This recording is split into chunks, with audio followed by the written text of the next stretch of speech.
তোমাকে ডাকি যদি একবার আল্লাহ, আমাকে কাছে টানো বারবার। যদি পথ ভুলে যাই আমাকে দিও ঠাই, যদি পথ ভুলে যাই আমাকে দিও ঠাই। দিশা দিয়ে এইটুকু আবেদন আল্লাহ, আমাকে কাছে টানো বারবার। তোমাকে ডাকি যদি একবার আল্লাহ, আমাকে কাছে টানো বারবার। আলহামদুলিল্লাহ। ঐতিহ্যবাহী আজাবপুর উত্তরপাড়া বাগানবাড়ি ও এলাকাবাসীর উদ্যোগে আজকের এই তাফসীরুল কোরআন মাহফিলের সুযোগ্য সম্মানিত সভাপতি, আমাদের সকলের মাথার তাজ, আমাদের অত্র এলাকার কৃতি সন্তান, অসংখ্য অগণিত আল্লাহর বান্দা বান্দির দ্বীনের লাইন উঠাতে গিয়ে যে পরিশ্রম, মেধা, বুদ্ধি কাজে লাগিয়ে জীবনে এই পর্যন্ত এসেছেন হযরত মাওলানা দিদার আল কাসেম সাহেব, শিক্ষক, যুক্তিখোলা ফাজিল সিনিয়র মাদ্রাসা। আমরা হুজুরের জন্য দোয়া করি, আল্লাহ তাআলা হুজুরের হায়াতের মধ্যে বরকত দান করুক, সমস্ত অসুস্থতা থেকে আল্লাহ তাআলা তার এই বান্দাকে হেফাজত করুক, আমিন। আমাদের পাশে বসা আছেন আমাদের তালই সাবেক অধ্যক্ষ পিপুলিয়া কামিল মাদ্রাসার সুযোগ্য শিক্ষক হযরত মাওলানা মুফতি মামুনুর রশিদ সাহেব। আমার দুই পাশেই দুইজন আলেম বসা আছেন, তাদের মাঝে আমি এক ক্ষুদ্র একজন ব্যক্তি। তাদের জুতা বহন করার মতো যেই যোগ্যতা দরকার ততটুকু আমার ভিতরে নাই, তারপর আমি তাদের নিকট দোয়া চাচ্ছি, আল্লাহ যেহেতু এই চেয়ারে বসিয়েছেন, ওনাদের দোয়ায় যাতে আমি কিছু কথা বলতে পারি এবং এমন কথা আল্লাহ তাআলা আমার এই মুখ দিয়ে বের করে দেন যে কথাগুলো আমাদের দুনিয়া এবং আখিরাতের জন্য কল্যাণকর, যে কথাগুলো আমাদের দুনিয়াকে সাজাবে, আখিরাতে মুক্তি দিবে। আল্লাহ আমাকে সেই কথাগুলো বলার তৌফিক দান করুন, আমিন। আজকের এই অনুষ্ঠানের প্রধান আলোচক হযরত মাওলানা মুফতি মশিউর রহমান সালিহি সাহেব, বিশেষ আলোচক আমার শ্রদ্ধেয় বড় ভাই হযরত মাওলানা ইমরান হোসেন মুহিব্বি সাহেব, একটু আগে যিনি জিকিরের তালিম দিলেন আমার শ্রদ্ধেয় বড় ভাই হযরত মাওলানা রিয়াজুল ইসলাম রোমান সাহেব, মাগরিবের পূর্বে যিনি আলোচনা করেছেন আমার ছোট ভাই হযরত মাওলানা আবু রায়হান। আল্লাহ তাআলা আমার এই ফুফুকে 3টা নিয়ামত দিয়েছেন। আমি ব্যক্তিগতভাবে মনে করি এটা শুধু ওনার নিয়ামত না, এটা আমাদের আজাবপুর গ্রামের নিয়ামত, এটা আপনাদের পাড়ার নিয়ামত। এই 3টা ব্যক্তি যেখানে হাত তুলবে, ওনার পিতা মাতার জন্য যেরকম দোয়া করবে, এলাকাবাসীর জন্য এরকম কি করবে, দোয়া করবে, যেখানেই হাত তুলবে। আমরা তাদের জন্য দোয়া করবো তো ইনশাআল্লাহ। পাশাপাশি আমার জন্য করবেন, আমি যেহেতু আপনাদেরই সন্তান, আমাকে তো সবাই চেনেন নাকি, আমিও আপনাদের সন্তান। আমরা যাতে আল্লাহ যেহেতু এই কোরআন শিক্ষা অর্জন করার তৌফিক দিয়েছেন, জীবনের শেষ মুহূর্ত যাতে কোরআনের সাথে থাকতে পারি, এই কোরআনের প্রচার করতে পারি, আল্লাহ আমাকে আমাদের সকলকে সেই তৌফিক দান করুন, আমিন। আজকে আমার আলোচনার বিষয়বস্তু ঠিক করে দিয়েছে লোকমান আলাইহিস সালামের 10টি উপদেশ। হযরত লোকমান আলাইহিস সালাম তিনি তেনার সন্তানদেরকে উপদেশ দিয়েছেন। আমরাও আমাদের সন্তানদেরকে উপদেশ দিই যে বাবা বিদেশ যাবি, মাসে মাসে আমার জন্য কি পাঠাবি, টাকা পাঠাবি। আমি এখনো পর্যন্ত শুনি নাই পৃথিবীর কোন পিতা মাতা তার সন্তানকে বলছে বাবা বিদেশ যাবি ঠিক, কিন্তু 5টা ওয়াক্ত নামাজ ঠিকভাবে পড়বি, এটা বলতে আমি শুনি নাই। আপনারা হয়তো শুনতে পারেন, কিন্তু হযরত লোকমান আলাইহিস সালাম উনি ওনার সন্তানদেরকে উপদেশ দিচ্ছেন, আর ওনার উপদেশটা আল্লাহ তাআলার এত বেশি পছন্দ হয়েছে যে কিয়ামত পর্যন্ত যত মানুষ পৃথিবীতে আসবে, যত মানুষ এই কোরআনের প্রতি ঈমান আনবে, তত ব্যক্তি কিয়ামত পর্যন্ত লোকমান আলাইহিস সালামকে স্মরণ করতে বাধ্য হবে। এটা আল্লাহ তাআলা লোকমান আলাইহিস সালাম তিনি তো ওনার সন্তানদেরকে উপদেশ দিচ্ছেন। আমরাও আমাদের সন্তানদেরকে উপদেশ দিই। লোকমান আলাইহিস সালামও তিনি তিনার সন্তানদেরকে কি দিয়েছেন? উপদেশ দিয়েছেন। সন্তানকে উপদেশ দেওয়াটা আল্লাহর এত বেশি পছন্দ হলেন, আল্লাহ এটা আমার জন্য আপনার জন্য কোরআনে কোট করে দিয়েছেন। লোকমান আলাইহিস সালাম ওনার সন্তানদেরকে যে উপদেশ দিয়েছেন, সেই উপদেশটা আল্লাহ তাআলা কোরআনুল কারীমে দিয়ে পৃথিবীর প্রতিটা পিতাকে মেসেজ দিচ্ছেন। আল্লাহ তাআলা পৃথিবীর প্রতিটা পিতাকে মেসেজ দিচ্ছেন যে লোকমান আলাইহিস সালাম তার সন্তানকে যেভাবে উপদেশ দিয়ে দুনিয়াটাও সাজিয়েছে, আখিরাতকেও সাজিয়েছে, পৃথিবীর প্রতিটা পিতাকে আল্লাহ একই মেসেজ দিচ্ছেন যে লোকমানের মতো তোমরাও তোমাদের সন্তানকে এই মেসেজগুলো দাও। আসুন আমরা আলোচনার মাধ্যমে জানবো আল্লাহ তাআলা কোরআনুল কারীমের মাধ্যমে লোকমান আলাইহিস সালামের সেই উপদেশগুলো কি কি ছিল। আল্লাহ আমাদের সকলকে তৌফিক দান করুন। ওয়া মা তাওফীক ইল্লা বিল্লাহ। সর্বপ্রথম কথা হচ্ছে লোকমান আলাইহিস সালাম কে?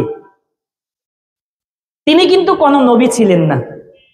তাফসীর ইবনে কাসিরের মতে কয়েকজন সাহাবীর বর্ণনা এসেছে তিনি কোনো নবী ছিলেন না, বরং তিনি একজন সৎ ব্যক্তি ছিলেন, একজন আল্লাহ ভীরু ব্যক্তি ছিলেন, একজন আল্লাহ ওয়ালা ব্যক্তি ছিলেন।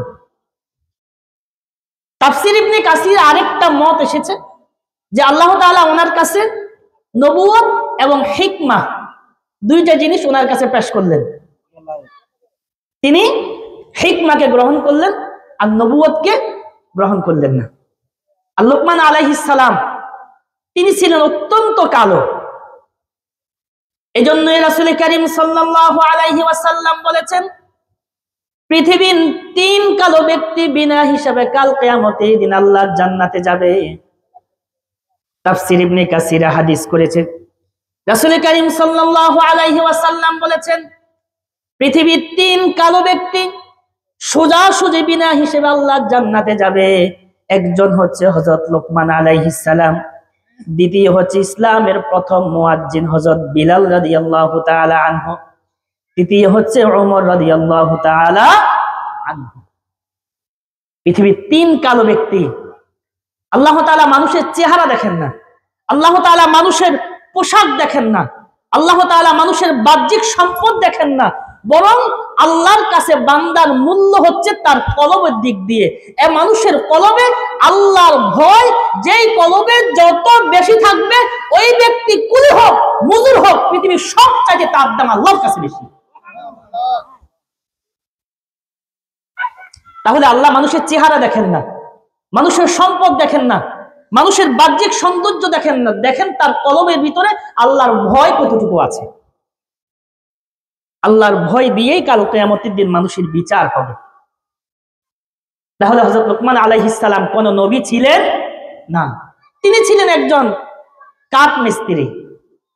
তাফসীর ইবনে কাসিরে দুইটা মত এনেছে, একটা হচ্ছে তিনি ছিলেন একজন কাঠ মিস্ত্রি, আরেক জায়গায় এসেছে তিনি একজন কৃতদাস ছিলেন। তিনি একজন কৃতদাস ছিলেন। কৃতদাস ছিলেন এটার ব্যাপারে তাফসীর ইবনে কাসিরের ছোট্ট একটা ঘটনা এনেছে। ওনারা 2 বন্ধু, 2 জনের কৃতদাস ছিল। একজন এক মালিকের বকরি চড়াতো, আরেকজন আরেক মালিকের বকরি চড়াতো। হঠাৎ একদিন, অনেক দিন লোকমান আলাইহিস সালামকে ওই বন্ধু দেখতেছে না। একদিন এসে হঠাৎ দেখলেন যে তিনি একটা মজলিসে ওয়াজ করছেন, বক্তৃতা দিচ্ছেন। ওই বন্ধু আশ্চর্য হয়ে গেল, কি রে বন্ধু, আমরা একই সাথে বনু নুহাস গোত্রের বকরি চলাতাম, আজকে আমি এখনো পর্যন্ত বকরি চলাচ্ছি, আর তুমি আজকে এত মর্যাদা এত সম্মান আল্লাহ তাআলা তোমাকে দিল যে তুমি কথা বলছো আর তোমার সামনে হাজার হাজার মানুষ বসে আছে। এই ইজ্জত এই সম্মান তোমার কথাই থেকে আসলো। তখন লোকমান আলাইহিস সালাম তার বন্ধুকে বললেন, বন্ধু তুমি যদি তোমার জীবনের সাথে 2টা জিনিসকে সম্পৃক্ত করে নিতে পারো, অথবা তুমি যদি আজকের দিন থেকে আমাকে কথা দিতে পারো দুইটা কাজ করবে, তাহলে আল্লাহ তাআলা আমাকে যত সম্মান দিয়েছেন, যে ইজ্জত দিয়েছেন, এই ইজ্জত সম্মান আল্লাহ তাআলা তোমাকেও দান করবে। প্রথম হচ্ছে সদা সত্য কথা বলবে, দ্বিতীয় হচ্ছে অনর্থক কোনো কথা বলবে না। মাত্র দুইটা, মাত্র কয়টা? দুইটা।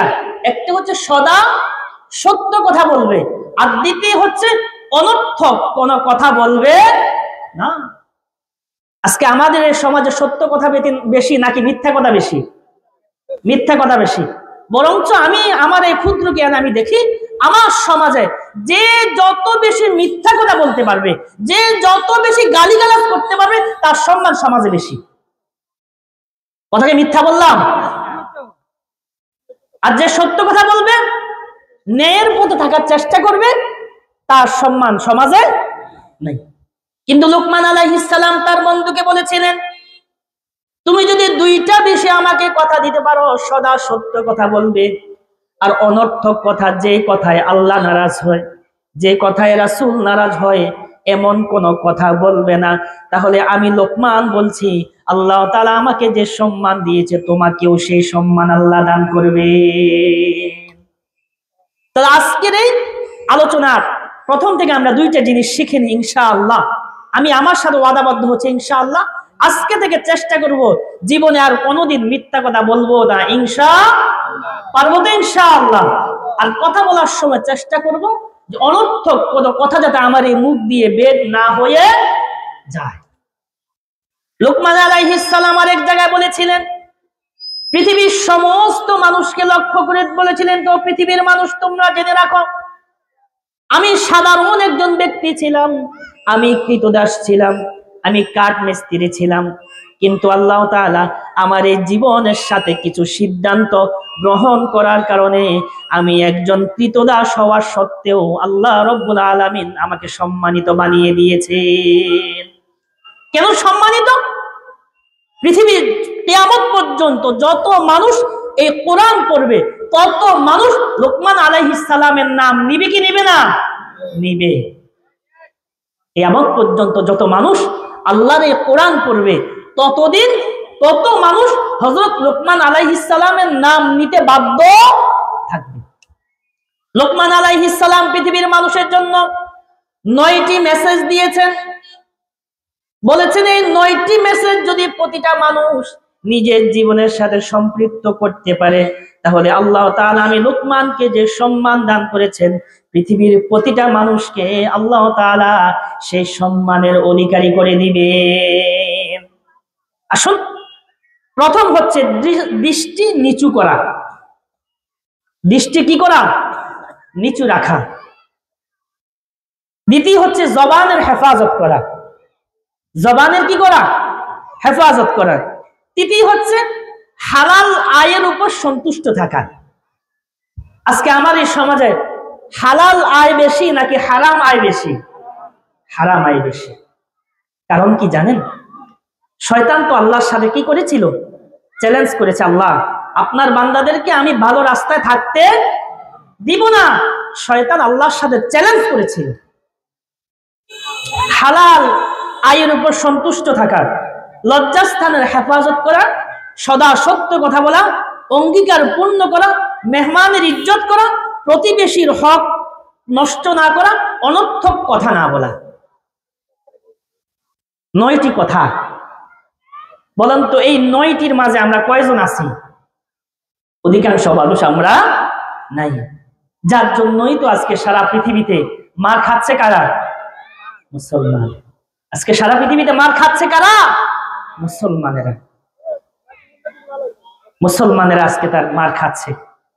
এজন্যই আল্লামা ইকবাল অনেক আফসোস করে বলেছিলেন, আল্লামা ইকবাল অনেক আফসোস করে একটা কথা বলেছিলেন, একদিন এই সারা পৃথিবী সমস্ত মুসলমানেরা শাসন করেছিল, এক ওমর মদিনা থেকে অর্ধ পৃথিবী শাসন করেছেন। এক ওমরের কথায় সারা পৃথিবী প্রকম্পিত হয়ে গিয়েছে। ওই মুসলমানই তো তোমরা, এক ওমর সারা অর্ধ জাহান পৃথিবী শাসন করেছে, আর আজকে পুরা পৃথিবীর মাঝে মুসলমানরা মার খাচ্ছে। কেন? ওই একটাই কারণ। আল্লামা ইকবাল অন্য জায়গায় বলেছেন, যেই দিন থেকে মুসলমানের হাতে থাকার কথা ছিল আল্লাহর কোরআন, মুসলমানের হাতে থাকার কথা ছিল রাসূলের সুন্নাহ, রাসূলের হাদিস, যে দিন থেকে মুসলমানের হাতে কোরআনের বিপরীতে অন্য জিনিস দখল করে নিয়েছে, ওই দিন থেকেই আল্লাহ তাআলা মুসলমানের উপরে গজব চাপিয়ে দিয়েছে। তাহলে আমরা মুসলমান, আমাদের ধর্মগ্রন্থের নাম কি? আল কোরআন। আমাদের ধর্মগ্রন্থের নাম কি? আল কোরআন। আমরা মুসলমান, আমাদের ধর্মগ্রন্থের নাম হচ্ছে আল কোরআন। আমাদের এই হাতে থাকার কথা ছিল কোরআন, আমাদের এই হাতে থাকার কথা ছিল হাদিস, কিন্তু যেই দিন থেকে আমরা এই হাত থেকে কোরআনকে দূরে ফেলে দিয়ে এই হাতকে শয়তানের রঙে রঙিন করেছি, ওই দিন থেকে আল্লাহ তাআলা আমাদের উপর আযাবকে চাপিয়ে দিয়েছে। তাহলে আমাদের এই হাতে থাকার কথা ছিল কোরআন, আমাদের এই হাতে থাকার কথা ছিল হাদিস, আমাদের হাতে থাকার কথা ছিল রাসূলের সুন্নাহ, অথচ আজকে আমাদের কতজনের হাতে কোরআন উঠে বলেন তো? আজকে আমাদের কতজনের ঘরে সকালে কোরআন তেলাওয়াত হয়েছে? আজকে আমাদের কতজনের ঘরে সকালে রাসূলের হাদিস পড়া হয়েছে? এটা যদি লিস্ট ভুক্ত করা হয়, আমাদের আযাবপুর গ্রামে কয়টা ঘর পাওয়া যাবে? আল্লাহ আমাদেরকে মাফ করুক, বলি আমিন। আল্লাহ আমাদেরকে আবার সেই অতীতের ইজ্জত, অতীতের সম্মান, অতীতের গৌরব আল্লাহ আবার আমাদেরকে ফিরিয়ে দিক, বলি আমিন। ভাইরা আমার আলোচনার বিষয়বস্তু হচ্ছে হযরত লুকমান আলাইহিস সালাম, ইনি সন্তানকে কয়টি উপদেশ দিয়েছিলেন সেই ব্যাপারে। হযরত লুকমান আলাইহিস সালাম সর্বপ্রথম তার সন্তানকে যে উপদেশ দিয়েছেন সেটা আল্লাহ তাআলা কোরআনে নোট করে দিয়েছেন। তিনি বলছেন, وَإِذْ قَالَ لُقْمَانُ لِابْنِهِ وَهُوَ يَعِظُهُ يَا بُنَيَّ لَا تُشْرِكْ بِاللَّهِ إِنَّ الشِّرْكَ لَظُلْمٌ عَظِيمٌ। 21 নং পারার 11 নং পৃষ্ঠা সূরাতুল লুকমান থেকে বলছিলাম, আল্লাহ তাআলা বলেন, ও প্রিয় হাবিব, আপনি স্মরণ করুন সে সময়ের কথা যখন লুকমান আলাইহিস সালাম তার সন্তানকে উপদেশ দিচ্ছেন। আপনি স্মরণ করুন সেই সময়ের কথা যখন লুকমান আলাইহিস সালাম তার সন্তানকে ওয়াজ করতেছেন। ওয়াজটা কি? ইয়া বুনাইয়া, ও আমার বৎস, লা তুশরিক বিল্লাহ, আমি পিতা হিসেবে তোমাকে উপদেশ দিচ্ছি, লা তুশরিক বিল্লাহ, আল্লাহ রাব্বুল আলামিনের সাথে কাউকে শরীক করো না। আমি যদি আল্লাহকে প্রশ্ন করি, আল্লাহ তাআলা আপনার সাথে যদি আমি শরীক করি তাহলে এটা কেমন গুনাহ? আল্লাহ তাআলা আমাকে বলছেন, ইন্নাশ শিরকা লাযুলমুন আযীম, নিশ্চয় শিরকটা হচ্ছে পৃথিবীর মাঝে সবচাইতে বড় গুনাহ। শিরিক হচ্ছে পৃথিবীর সবচাইতে বড় গুনাহ। এজন্যই যারা জাহান্নামে যাবে, জাহান্নামীদের একটা আফসোস থাকবে, তারা বলবেন, ওয়ায়াকুলু ইয়া লাইতানি লাম উশরিক বিরাব্বি আহাদা। 15 নং পারা 17 নং পৃষ্ঠা সূরাতুল কাহাফের 42 নম্বর আয়াত। জাহান্নামীরা একটা আফসোস করবে, ইয়া লাইতানি লাম উশরিক, আয় আল্লাহ তাআলা, দুনিয়ায় থাকতে যদি আপনার সাথে কাউকে শরীক না করতাম তাহলে তো আজকের এই কঠিন জাহান্নামে আমাকে প্রবেশ করতে হতো না। আর শিরিক হচ্ছে এমন একটা গুনাহ, ক্ষমার অযোগ্য গুনাহ, ক্ষমার অযোগ্য গুনাহ শিরিক। শিরিকের গুনাহ আল্লাহ কখনো ক্ষমা করবেন না। এই কথাটা আল্লাহ তাআলা বলছেন, ইন্নাল্লাহা লা ইয়াগফিরু আন ইউশরাকা বিহি ওয়া ইয়াগফিরু মা দুনা যালিকা লিমান ইয়াশা। সূরাতুন নিসা 116 নম্বর আয়াত। আল্লাহ তাআলা বলছেন, আমি আল্লাহ যদি চাই তোমার সমস্ত গুনাহ ক্ষমা করে দিব, ইল্লা, কিন্তু শিরকের গুনাহ ব্যতীত। আল্লাহ শিরকের গুনাহ ক্ষমা করবেন না। রাসূল করিম সাল্লাল্লাহু আলাইহি ওয়াসাল্লাম একদিন তার সাহাবী হযরত মুআজ রাদিয়াল্লাহু তাআলা আনহুকে ওয়াজ করতেছেন, বলছেন আতাদরি মা হাক্কুল্লাহি আলাল ইবাদ, ও মুআজ তুমি কি জানো নাকি আল্লাহ তাআলা তোমার কাছে কয়টা হক পাওনা আছে? মুআজ রাদিয়াল্লাহু তাআলা আনহু বললেন ক্বালা আল্লাহু ওয়া রাসূলুহু আ'লাম, ওগো আল্লাহর নবী আল্লাহ তাআলা আমার কাছে কি হক পাওনা আছে আমি তো সেটা জানি না। তখন রাসূল করিম সাল্লাল্লাহু আলাইহি ওয়াসাল্লাম জবাব দিচ্ছেন ক্বালা আইয়াবুদুহু ওয়া লা ইউশরিকু বিহি শাইআ, আল্লাহ তাআলা আমার কাছেও দুইটা জিনিস পাওনা আছে, আপনার কাছেও আল্লাহ দুইটা জিনিস পাওনা। দেখেন তো এই দুইটা জিনিস আপনি আল্লাহকে আদায় করতে পেরেছেন কিনা। রাসূল করিম সাল্লাল্লাহু আলাইহি ওয়াসাল্লাম মুআজ রাদিয়াল্লাহু তাআলা আনহুকে বলছেন, ও মুআজ আমি তোমাকে বলছি আল্লাহ তাআলা তোমার কাছে দুইটা জিনিস পাওনা আছে। দুইটা জিনিস হচ্ছে আইয়াবুদুহু, তুমি ইবাদত করবে আল্লাহর, ওয়ালা ইউশরিকু বিহি শাইআ, এবং আল্লাহ তাআলার সাথে তুমি কাউকে শরীক করবে না। তাহলে আল্লাহ আমার কাছে দুইটা জিনিস পাওনা, আপনার কাছেও দুইটা জিনিস পাওনা। পৃথিবীর যত মুসলিম নর নারী আছে, পৃথিবীর সমস্ত মুসলিম নর এবং নারীর কাছে আল্লাহ দুইটা জিনিস পাওনা, এবং কাল কিয়ামতের দিন এই দুইটা জিনিস কড়ায় গন্ডায় আল্লাহ আপনার থেকে আমার থেকে বুঝে নেবেন।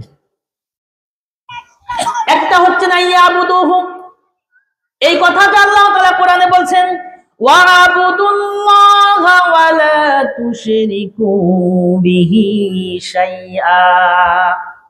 5 নং পারা 3 নং পৃষ্ঠা সূরাতুন নিসা এর 36 নম্বর আয়াত, ওয়া'বুদুল্লাহ, তোমরা আল্লাহর ইবাদত করো, ওয়া লা তুশরিকু বিহি শাইআ, এবং আল্লাহ রাব্বুল আলামিনের সাথে তুমি কাউকে শরীক করো না। তাহলে আমরা ইবাদত করব কার? আল্লাহ। জোরে বলেন ইবাদত করব কার? আল্লাহ। আর আল্লাহর সাথে কাউকে শরীক করব না। আমি যদি আল্লাহর এই দুইটা পাওনা আদায় করে দেই, রাসূল বলছেন আল্লাহ তোমার কাছে যে দুইটা জিনিস পাওনা আছে, এই দুইটা জিনিস যদি তুমি আল্লাহর আদায় করে দাও, তখন তুমি আল্লাহর কাছে একটা জিনিস পাওনা হয়ে যাও। কথা বুঝবেন? আমি যখন আল্লাহ আমার কাছে দুইটা জিনিস পাবে, এই দুইটা জিনিস যখন আমি আল্লাহ দেওয়া আল্লাহকে দিয়ে দিব, তখন আমি আল্লাহর কাছে একটা জিনিস পাবো। আর আপনিও যদি আল্লাহর এই দুইটা জিনিস আল্লাহকে দিয়ে দেন, তখন আপনিও আল্লাহর কাছে একটা জিনিস কি হবেন? পাওনা হবেন। রাসূল করিম সাল্লাল্লাহু আলাইহি ওয়াসাল্লাম বলছেন, ও মুআজ তুমি যদি আল্লাহর দুইটা পাওনা আল্লাহকে সঠিকভাবে বুঝিয়ে দাও, তাহলে তুমিও আল্লাহর কাছে একটা জিনিস পাওনা হয়ে যাবে। সেটা কি? রাসূল করিম সাল্লাল্লাহু আলাইহি ওয়াসাল্লাম বলছেন আল্লাহ ইউআযযিবা মান লা ইউশরিকু বিহি শাইআ। আল্লাহ তাআলা তোমার কাছে যে দুইটা জিনিস পাবে, এই দুইটা জিনিস যদি তুমি আল্লাহকে সঠিকভাবে বুঝিয়ে দিতে পারো, তাহলে কাল কিয়ামতের দিন আল্লাহ রাব্বুল আলামিন জাহান্নামের কঠিন আযাব থেকে তোমাকে মুক্ত করে দিবে। তাহলে আল্লাহ আমার কাছে কয়টা জিনিস পাবে? দুইটা। আর আমি যদি আল্লাহকে আমার দুইটা জিনিস দিয়ে দিই, তখন আমি আল্লাহর কাছে পাবো কয়টা? একটা। সেটা হচ্ছে আল্লাহ আমাকে জাহান্নামের আযাব থেকে কি করবে? মুক্ত করবে। রাসূল করিম সাল্লাল্লাহু আলাইহি ওয়াসাল্লাম বলেন, দুনিয়ার ময়দানে যারা শিরকের সাথে সম্পৃক্ত থাকে, কাল কিয়ামতের দিন রাসূল করিম সাল্লাল্লাহু আলাইহি ওয়াসাল্লাম ওই উম্মতের জন্য সুপারিশ করবেন না। হাদিস। দুনিয়ার ময়দানে যারা শিরকের সাথে সম্পৃক্ত থাকবে, কাল কিয়ামতের দিন রাসূল সাল্লাল্লাহু আলাইহি ওয়াসাল্লাম তার জন্য কি করবেন না? সুপারিশ করবেন না। সবচাইতে বড় কথা হচ্ছে, যে ব্যক্তি শিরকের সাথে সম্পৃক্ত থাকবে, স্বয়ং আল্লাহর জান্নাত তার জন্য হারাম হয়ে যাবে। শিরকের সাথে যে তার জীবনকে চালাবে, স্বয়ং আল্লাহর জান্নাত তার জন্য হারাম। আল্লাহ তাআলা বলেন, ইন্নাহু মান ইউশরিক বিল্লাহি ফাকাদ হারামাল্লাহু আলাইহিল জান্নাহ। 6 নং পারা 19 নং পৃষ্ঠা সূরাতুল মাইদার 72 নম্বর আয়াত। আল্লাহ তাআলা বলেন ইন্নাহু মাইয়ুশরিক বিল্লাহ, যারা শিরকের সাথে সম্পৃক্ত আছে, যারা শিরকের সাথে সম্পৃক্ত থেকে মৃত্যুবরণ করেছে, ফাকাদ হারামাল্লাহু আলাইহিল জান্নাহ, আল্লাহ তাআলা ওই বান্দার উপর আল্লাহ সুন্দর জান্নাতকে হারাম করে দিয়েছে। তাহলে আমরা তো প্রতিটা মুমিন মুসলমানের প্রধান টার্গেট আল্লাহ আমাকে জাহান্নাম থেকে বাঁচাবে, আমাকে জান্নাত দান করবে। কিন্তু আল্লাহ বলছেন আমার কিছু কিছু বান্দার জন্য আমি জান্নাতকে কি করে দিয়েছি? হারাম করে দিয়েছি। তাহলে দেখেন আমাদের সকলের মনের আশা আল্লাহ আমাকে জান্নাত দান করুক আর জাহান্নাম থেকে আমাদেরকে কি করুক? মুক্ত করুক। কিন্তু একটা গুনাহ আছে, যে গুনার কারণে জান্নাতকে ওই বান্দার জন্য আল্লাহ কি করে দেন? হারাম করে দেন। সেটা হচ্ছে কি? শিরক। সেটা কি? শিরক। আল্লাহ আমাদের সকলকে শিরক নামক জঘন্যতম এই গুনাহ থেকে আল্লাহ আমাদের সকলকে হেফাজত করেন, বলি আমিন। শিরকের কয়েকটা আলামত বলি আলোচনা শেষ করছি। প্রথম আলামত হচ্ছে এই পৃথিবী সৃষ্টি করেছেন কে? আল্লাহ। বলে এই পৃথিবী সৃষ্টি করেছেন কে? আল্লাহ। এটা আমাদের কারো সন্দেহ নাই তো? যদি আল্লাহ সৃষ্টি করে থাকেন তাহলে এই পৃথিবীতে আইন চলবে কার? আইন চলবে কার? আল্লাহ। এই পৃথিবীতে আল্লাহর আইনের বিপরীতে মানুষের কোন আইন যদি কোনো মানুষ মানে তাহলে সেই স্পষ্টভাবে শিরকের সাথে যুক্ত আছে। দ্বিতীয় হচ্ছে আল্লাহর নাম ছাড়া কোনো কিছু জবাই করা। আমরা কোরবানের সময় পশু জবাই করি না?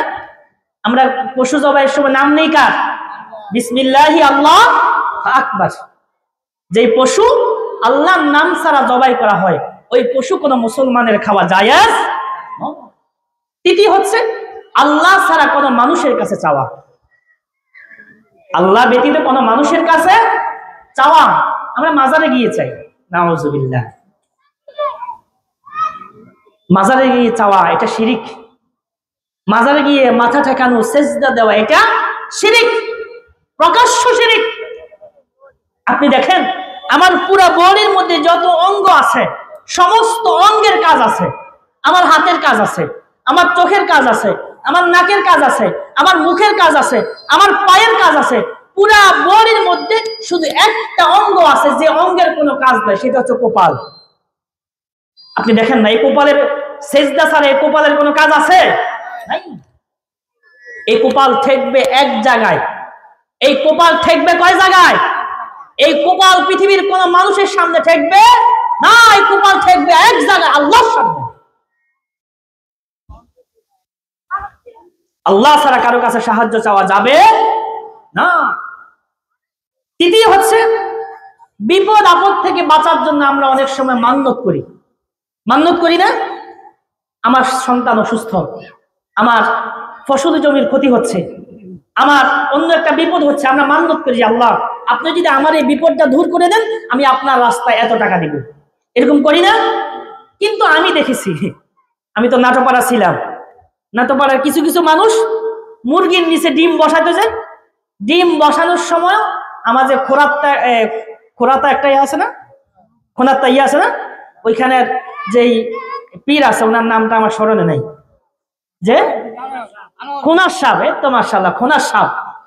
আমি এমনও শুনেছি মুরগির নিচে ডিম বসাইতেছে, খোনার সাহেবের নামে বসাইলাম। নাউযুবিল্লাহি মিন যালিক। মান্যত চলবে একজনের নামে, তিনি কে? আল্লাহ। আল্লাহ ছাড়া পৃথিবীর কোন মানুষের নামে মান্যত করা জায়েজ। আল্লাহ ছাড়া পৃথিবীর কোন মানুষের নামে কসম খাওয়া জায়েজ। আমরা তো কসম খাই কার নামে? মায়ের নামে কসম খাই, বাপের নামে কসম খাই, শাহজালালের নামে কসম খাই। কসম খাই না এরকম? সম্পূর্ণ শিরিক। সম্পূর্ণ কি শিরিক। যারা আল্লাহ বলছেন যারা শিরিকের সাথে সম্পৃক্ত থেকে ইন্তেকাল করবে আল্লাহ তাআলা তাদের জন্য জান্নাত কি করে দিবেন? হারাম করে দিবেন, হারাম করে দিবেন। তাহলে আমরা সবাই তো কোথায় যেতে চাই? জান্নাতে যেতে চাই। জান্নাতে যেতে চাই না? তাহলে আল্লাহ আমাদেরকে শিরিক নামক মহা এই গুনাহ থেকে আল্লাহ আমাকে আমাদের সকলকে হেফাজত করুন, বলি আমিন। শিরিক নামক এই জঘন্যতম গুনাহ থেকে আল্লাহ আমাদের হেফাজত করুন। এই মসজিদে জামাত কয়টা? 7:15 আজান শেষ, আমরা আর একটু করতে পারি নাকি? আমরা একটু, আজান হচ্ছে তো, আমরা আজান হয়ে গেছে এখানে। আচ্ছা, আমাদের জামাত থেকে মৃত্যুবরণ করবে, আল্লাহ তাআলা তাদের জন্য জান্নাত কি করে দিবেন? হারাম করে দিবেন। সব চাইতে বড় দুঃখের ব্যাপার হচ্ছে, পৃথিবীতে আমরা আল্লাহর ইবাদত করছি, আল্লাহকে সেজদা দিচ্ছি, আল্লাহকে ডাকছি, কোরআন পড়ছি, সে আল্লাহকে কি আমরা পৃথিবীর কোন মানুষ কোনদিন দেখেছি? দেখিনি। আমাদের একটা আশা যে কাল কিয়ামতের দিন আল্লাহ তাআলা আমাদের সাথে কি দিবেন? দিদার দিবেন, দেখা দিবেন। আয় আল্লাহ তাআলা, কাল কিয়ামতের দিন যে মাঠে, যে সেমিনারে, যে ময়দানে আপনি আপনার বান্দাদের সাথে দেখা দিবেন, আল্লাহ যদিও আমরা সেই মজলিসে বসার মতো কোনো যোগ্যতা আমরা রাখি না, আল্লাহ আপনার রাসূলের উসিলায় ওই মজলিসের একটা কোণায় আপনি আমাদেরকে বসার জায়গা করে দিন, বলি আমিন। কিন্তু দুঃখের ব্যাপার হচ্ছে